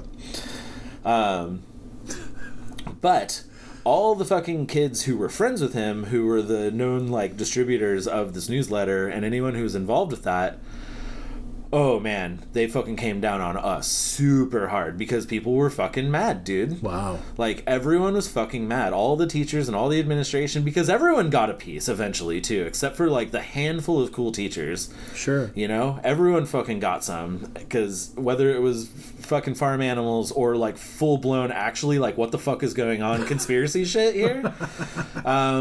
Yeah, everyone got a fucking taste. So, like, people hated him, you know, the teachers hated him, the teachers hated the newsletter, and they hated everyone fucking involved with him and anyone who was friends with him. Even to the point that, yeah, like, in the peer counseling group, things started to get dicey where they were like, hey, man, like, you really gonna fucking support this guy and all this shit? I'm like, dude, whatever, it's fine, it's fine. He's out there, it's counterculture, like, whatever. Well, right. So... it's for entertainment purposes. So I can't speak for everyone else's experience, but this is what happened to me through all of this. And again, I'm still just sort of keeping my head down. I'm going to my classes mostly. I mean, I'm cutting classes here and there, but only as much as every kid cuts classes in high school, man. Dude, you're in your junior year at this point? I'm in my junior year, yeah, you know. Everybody cuts at least one class a week. And I'm still like a latchkey kid, so it's like, you know, you cut a class and they call, but they don't even leave a message, and if your parents aren't home by 5 when they call, then they miss the call, and it's no harm, no foul, right? As long as I'm keeping up on my work, which I was, and I was getting good grades, which I was, to me, I was like, this is fine, right? Everything's fine. And so, the first thing that happens is I'm just in speech class one day, and Mr. Jerdy, the campus liaison dickhead... Oh, yeah. A couple weeks previous... Fuck, dude. This sucked so bad, too. We knew that he lived across the street from the school. Oh, no. But me and, like, 2 girls, like, went to smoke a cigarette before school. And we happened to basically just pick right outside his apartment. Wait, what? We didn't realize... We knew he lived across the street, but we didn't know which building. You fucking And so we were just like, Jesus Christ. We were just like smoking a cigarette, and he just like walks out his front door, and he was like, oh, fucking call in the campus cop, and we all like put our cigs out. We were like, whatever, and like nothing actually came of it. But so that was like the first time he like busted me for something.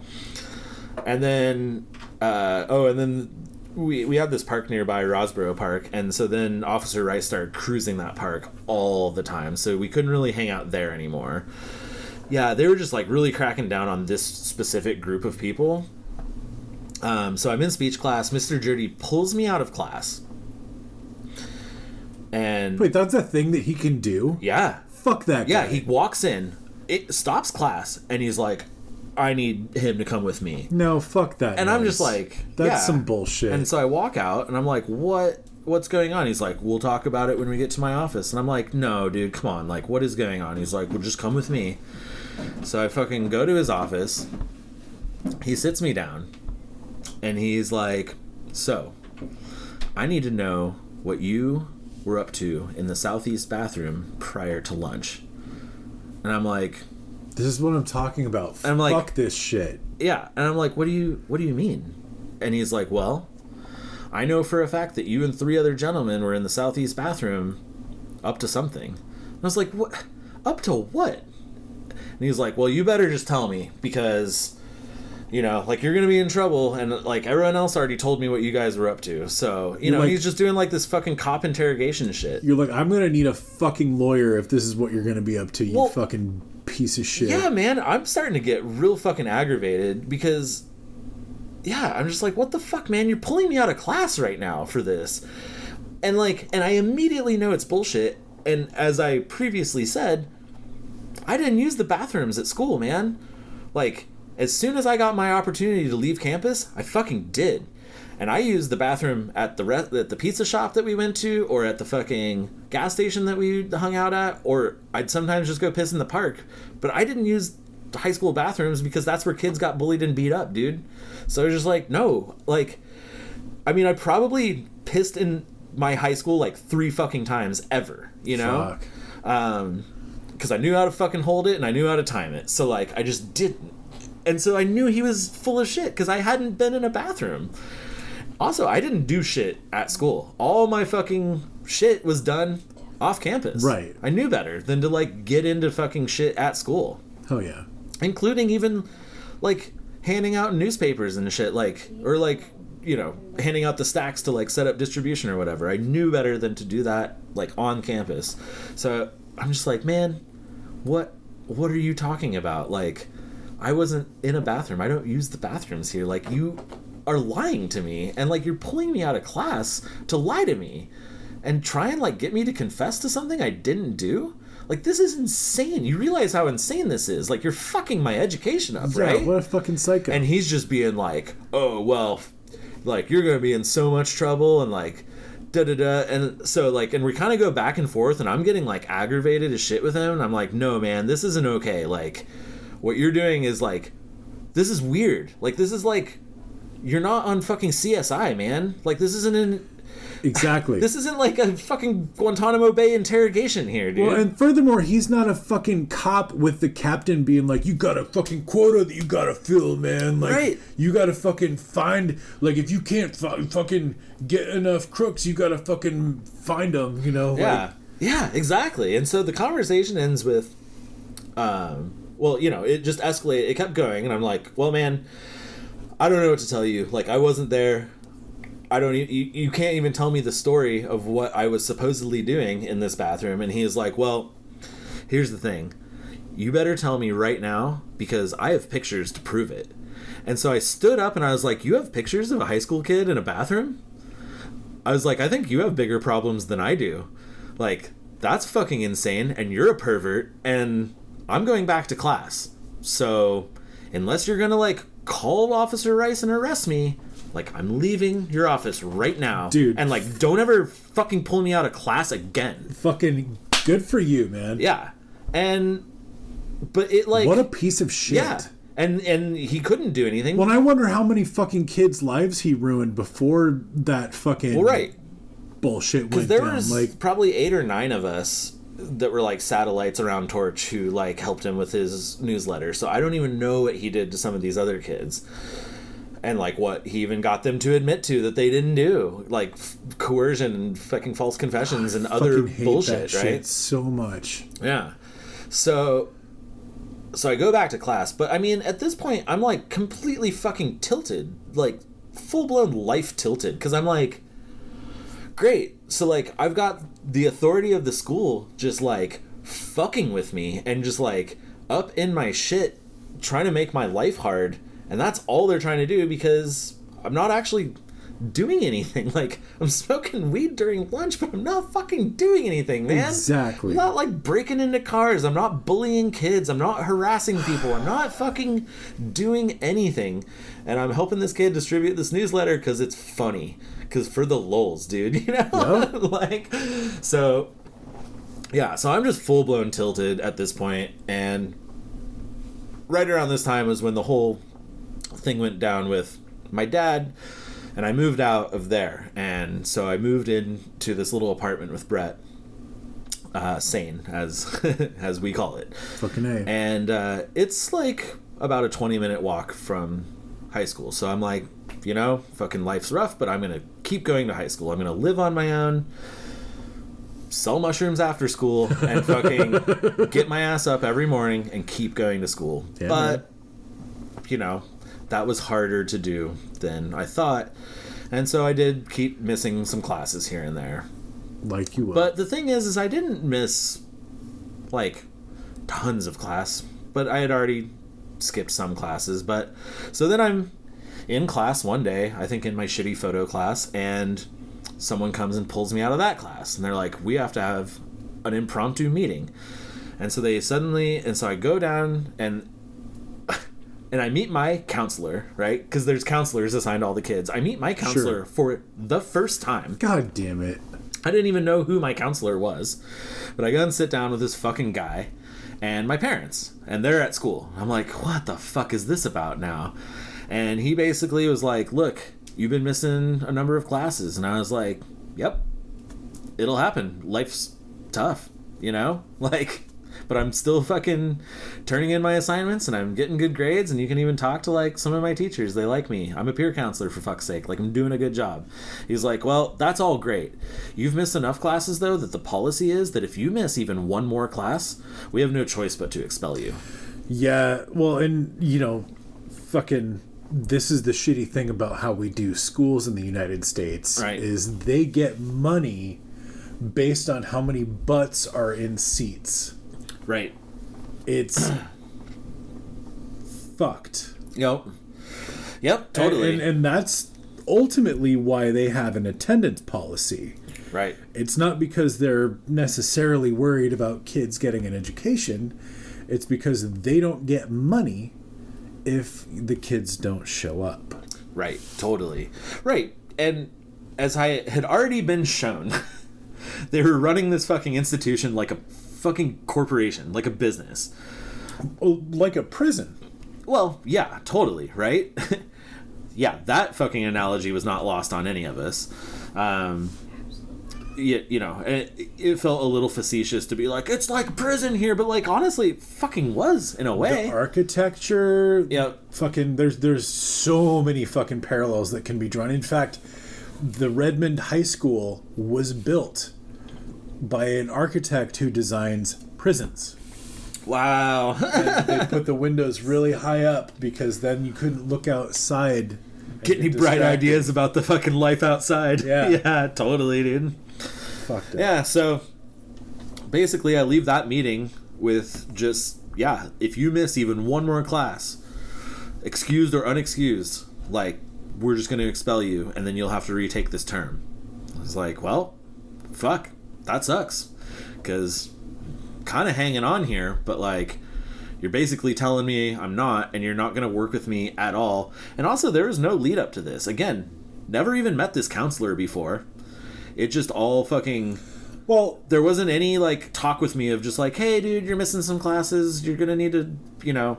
It was just like, all of a sudden, if you miss one more, you're done. That's the issue for me. Like, they can't do anything about the state's requirements, like that, because they're set at a federal level. Yeah, fine. But like, policies are policies. They could have let you know fucking 7 days before that, you know, like, because they also could have just communicated with me at any time at all. I want to say that it's like 20 or 30 days out of any given term that you can miss. So like, they could have fucking pumped the brakes way before that. Even if this counselor had pulled me aside way earlier and been like, hey man, kind of feels to me like you're maybe running around with a crowd that's going to get you in trouble, i.e. this kid Torch. Seems like you're a good kid. You're missing a few too many classes.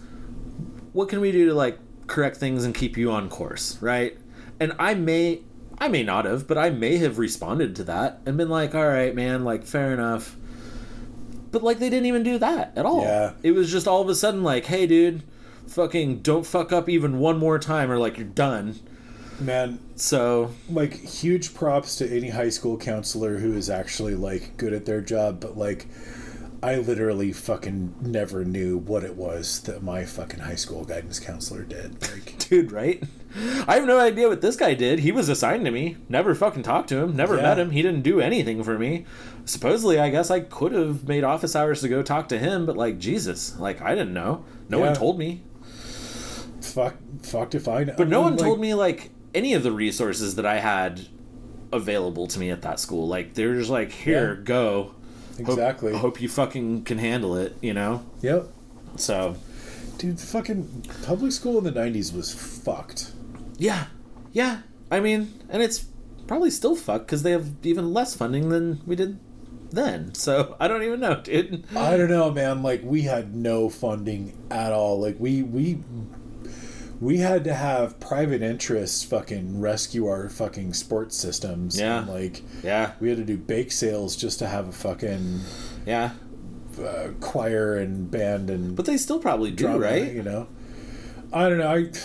I bet kids I bet kids now take critical skills and Grimace does show up. Well, no, here's the thing is, like, I'm pretty sure critical skills isn't even a thing anymore, because, like, I know plenty of people who are like, oh my god, I would have loved to have had a class where they taught us how to balance a checkbook. No shit, right? Like, well, and our school district was a test district. I mean, Fort Collins in general is just this huge, weird test site. Like, I've talked about this before. Like, test market, we used to get, like, products, like, because I saw them all come through the myriad of gas stations that I worked at because I was a high school dropout. But yeah, you know, like, I got to see all these products that, like, didn't end up anywhere else, you know? Yep. Wasabi Funyuns, buddy. Crystal Pepsi, bruh. Yeah. That went nationwide. It did, but I'm just saying. But yeah, like, but no. You probably saw it first. And I think I talked about this too, because in elementary we had this math program called CSMP. And, like, it was just utter bullshit. Basically, you had this magnetic board with 4 different colored squares, and then you had colored round magnets, and each square represented a different number, and each colored magnet represented a different number, and then that's how you did math, was you moved the little magnets around to represent, like, this plus this, and then you would move, like, the appropriate magnets to the different square to be like, it equals this.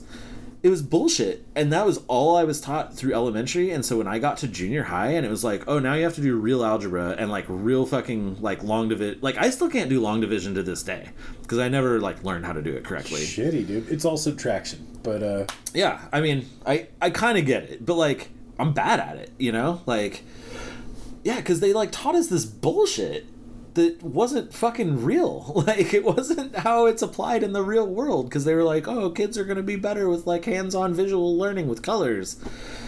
Yeah, but that was my school district. We were just this test market for all this bullshit, as evidenced by my critical skills class, which was sponsored by the military and McDonald's. My god. Yeah, which was probably fucking brought in by our business person, Dr. Principal. Absolutely. Right? So, yeah. So, that's, yeah. That's my high school experience. But I'll epilogue is here because we're running up against the clock here. How it all ended was, obviously, they told me if I miss one more class, I'm fucking out. I was going to say, I mean, we all know how this ended. Yeah, and so I basically went home just being like, I literally don't know how that's gonna ever fucking happen. Like, I can probably fucking keep my head up and get through this, but I don't think I can commit to not missing another class, because, like, I'm just gonna fucking wake up late someday, or I'm gonna just have to cut out of this bullshit photo class, because, like, I might fucking go crazy on my fucking teacher here or whatever. Seriously. So, this one night, I think it's a Sunday night. I think the weekend's ending, but whatever. We want to keep the weekend going. And my boy Abe comes over, and he's like, "Hey, I got some acid." And it's early. It's like 6 p.m. And I was like, "Sick. All right, let's do some acid, dude. I'll be able to get a couple winks. I'll go to school. I don't even have any projects due. I got nothing going on." Sure. This is, like, some of the strongest acid I've ever taken in my life, I was going to say, there's never been a time when I haven't, like, had to put at least 12 hours aside for acid. We're fucking rolling around on the floor. We're fucking, dude, I mean, we are just going.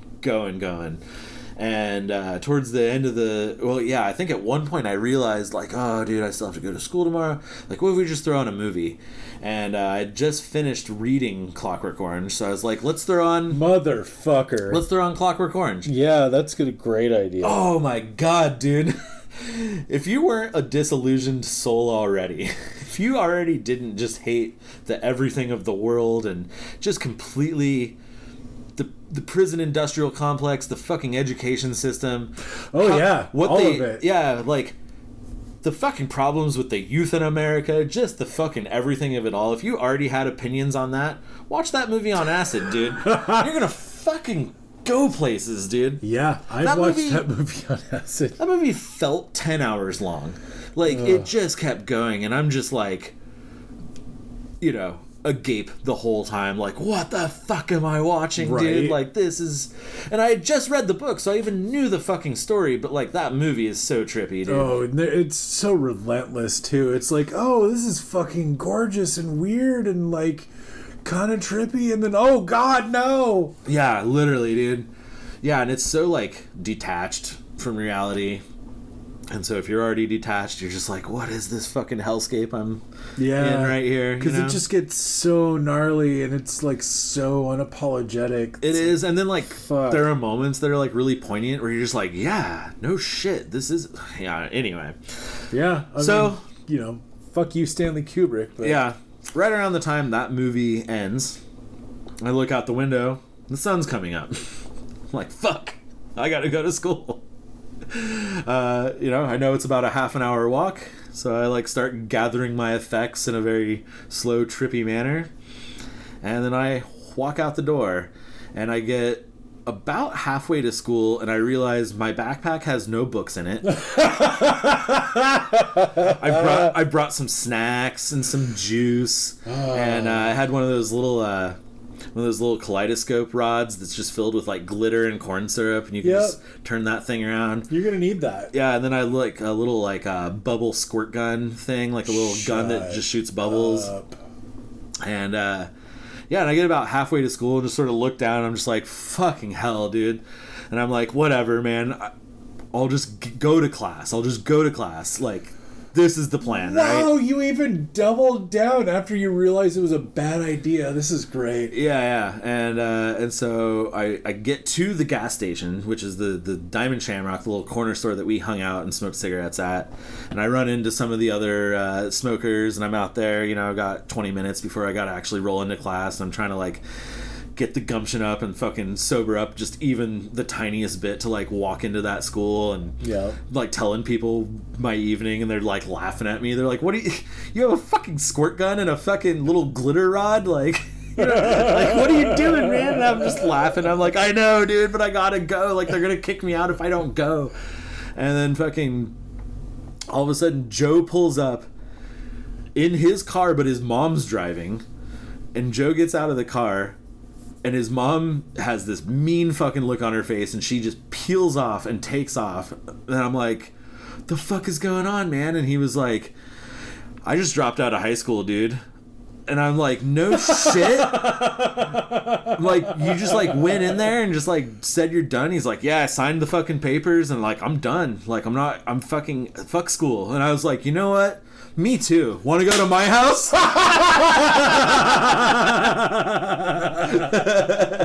So like right then and there in that moment, I was just like, yeah, fuck this, dude. I'm going to go miss a class, and they're going to kick my ass out. Fucking A, man. Yeah, fucking A. So they did, and in this last 2 minutes, so they did. And my parents were pissed, but I was like, whatever, I'll just go get my GED. It doesn't fucking matter. And they were like, fine. You have to get it, like, the day you turn... Because I think you had to be 17 to go take the GED. And they were like, the day you turn 17, you go get it. I was like, fine, I will. I did, and scored in, like, the top 2 highest percentile or whatever. Because it's a GED, so whatever. Yeah. So I aced that. And then my class graduated... And then I started my first semester of college the same year they all did. So, didn't follow through with college, but whatever. No, and like, I was even gonna like say like, man, you almost had a shortcut to say fuck it all, but like, you know, at least you fucking proved that it didn't matter anyway. It fucking didn't. It fucking didn't. So yeah, high school is weird. Yeah. Goodbye, Dr. McHigh School. Yup.